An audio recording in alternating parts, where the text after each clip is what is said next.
faithfully delivering value, exploring great books worldwide. Hi, this is Sally's Book Club. Today we're diving into the book Raising Boys. The author is Steve Biddle from Australia, an exceptional marriage counselor and best-selling parenting author. This particular book has sold 4 million copies, becoming Chinese mothers' go-to guide for raising boys.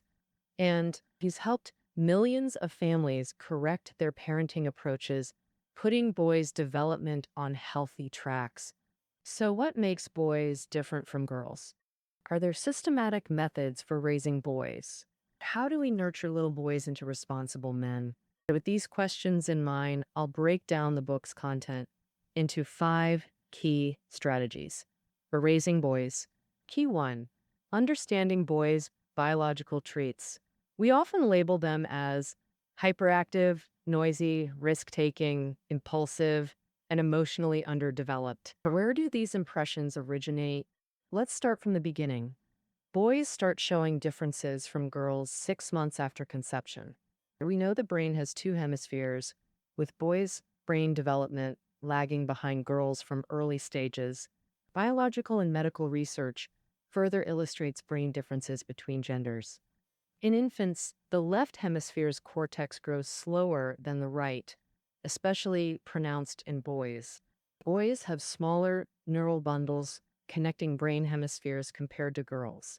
Medical imaging shows girls' brains engage both hemispheres during thinking, while boys mainly use one. So don't be surprised if your son seems developmentally behind same-age girls.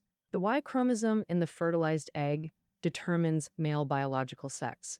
8 weeks into pregnancy, the Y chromosome triggers testosterone production, commonly called male hormone. This hormone profoundly influences boys' characteristics from birth through age 6. During this period, testosterone levels fluctuate dramatically, high at birth, then sharply decreasing in following months. From ages 4 to 5, it surges again, stabilizing around age 6, building narrative tension through biological timeline. Generally, boys remain relatively calm during this phase until ages 11 to 13, when testosterone surges again, peaking at 14. Our sweet boys suddenly transform into combative teenagers, peak levels lasting until their 40s, before gradually declining. During this hormonal journey, boys mature into men, learning adaptation and self-control. Evolution and social roles create gender differences, explaining why we parent boys and girls differently. Therefore, parents must deeply understand boys to better support their growth. G2. Let men take charge in raising boys. Traditionally, child-rearing responsibilities fall mainly on mothers. Yet fathers profoundly influence children, especially boys. Gender differences aren't prominent in boys before age 6. After 6, boys suddenly embrace masculinity, imitating fathers, playing rough, developing male identity. As you can imagine, the father with strong communication, self-control, social skills, and critical thinking creates immense positive impact. But how should fathers educate boys? Biddle offers fathers several strategies here. First, fathers should spend quality time and encourage sports participation. Child rearing is both parents' shared responsibility. During pregnancy and infancy, fathers should become competent caregivers, building early security. As boys mature, fathers should engage through play, guidance, homework supervision, and rule setting. Studies confirm more fatherly involvement leads to fewer social problems later. Boys' natural energy makes sports crucial in their development. Sports provide boys with energy outlets, showcase physical strengths, foster belonging, and shape character. However, excessive exercise or improper techniques can cause physical harm. Moreover, competitive sports may expose them to failure-related stress. Fathers should bond through sports, share experiences, prevent injuries scientifically, and teach sportsmanship. Enjoy father-son time without pressure. Emphasize participation over results. Second, fathers should lead by example and praise generously. Develop emotional intelligence by demonstrating how to express various emotions appropriately. Cultivate self-control through rational decision-making and measured responses. Demonstrate respect for mothers and women through daily actions, Boys deeply crave paternal recognition for true fulfillment. Timely praise for boys' achievements reinforces positive behavior. Provide guidance during challenges while allowing independent problem solving. Testosterone driven boys naturally seek adventure and uniqueness. Thus, boys statistically encounter more troubles than girls, requiring clear paternal boundaries. Fathers should help identify positive male role models beyond family. Biddulph illustrates with an inspiring art teacher example, charismatic yet disciplined. The boys thought this new teacher was cool, an excellent surfer and outdoor sports expert. Charisma and masculinity became irresistible traits for the boys to emulate, even adopting his hobbies. Suddenly, an art learning craze swept through the school. This phenomenon lasted until the teacher's departure. This demonstrates the immeasurable power of role models. Fathers play irreplaceable roles in boys' development that mothers cannot fulfill. Fathers' support during challenges strengthens bonds and prevents emotional isolation. Key 3, being a nurturing mother. Mothers are boys' primary caregivers before age 6. Postpartum physical and emotional changes make mothers ideal primary caregivers. Person, why is this so? Breastfeeding establishes unique maternal bonds fathers cannot replicate. Infants require intimate bonding best provided by mothers. Biddulph offers mothers specific strategies for raising boys. First, mothers are crucial for boys' early brain development. This addresses boys' delayed language development compared to girls. How can mothers enhance language skills in boys? Use physical storytelling, role playing with body language. Mothers should voice different characters: wolves, rabbits, princesses, dwarves. Imitating animal sounds stimulates language centers effectively. When boys gesture excitedly, that's mom's golden opportunity to teach vocabulary. Like when a child points at something saying, da, mom should demonstrate grabbing while repeating take. When the child says eat, expand it to eat food. When they can say sleep or car, form sentences like baby wants sleep or want toy car. These methods effectively boost boys' language development.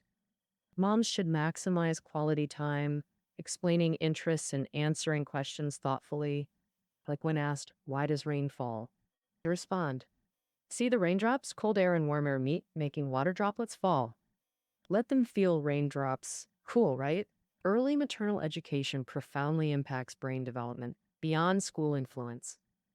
Mothers must adapt parenting styles. As boys grow, they gravitate towards male companionship. Mothers should evolve parenting approaches with children's age. Transition from micromanaging toddlers to guiding schoolers. Practical independence training. Shift from doing everything to assigning simple tasks like folding clothes. Progress from middle school discussions to high school peer-like communication. Teen rebellion requires humble, understanding dialogue.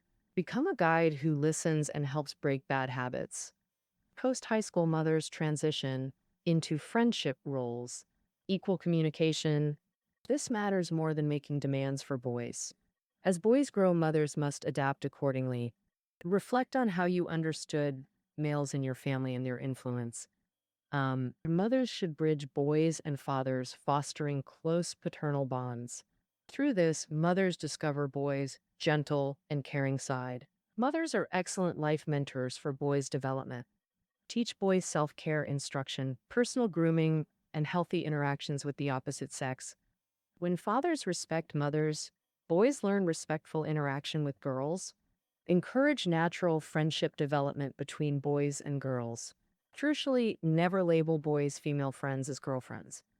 Explain what girls appreciate: kindness, humor, and responsibility like dad's qualities. Third, why teach boys housework? Mothers should train boys in household chores. Biddulph notes housework skilled boys have higher life satisfaction. Housework builds self-esteem effectively. Start with 5-year-olds setting tableware. 7-year-olds can sweep, wash dishes, wipe tables. 9-year-olds help with vegetable prep and cleaning. Post 10 years, simple meal preparation for family enhances life skills and family value perception. Shared chores deepen mother-son bonding. Ever feel shut out from boys' lives? Bond through chores while teaching practical skills to build trust and openness. Casual conversations during chores yield unexpected educational benefits and joy. Household skills are crucial for independent living. Modern society increasingly values gender equality in domestic responsibilities. How can sons live independently without domestic skills? How many modern women would tolerate a completely dependent spouse? Teach self sufficiency early, unless you want lifelong caretaking duties. Use chore time to cultivate family values and work ethic through communication. Fathers influence life direction, mothers determine happiness quotient. Key 4. School reforms addressing boys' natural tendencies. Schools demand quiet obedience conflicting with boys' energy, requiring homeschool collaboration. Delayed school entry benefits boys, now common in Western education systems. Boys' neurodevelopment justifies 1 year enrollment delay compared to girls.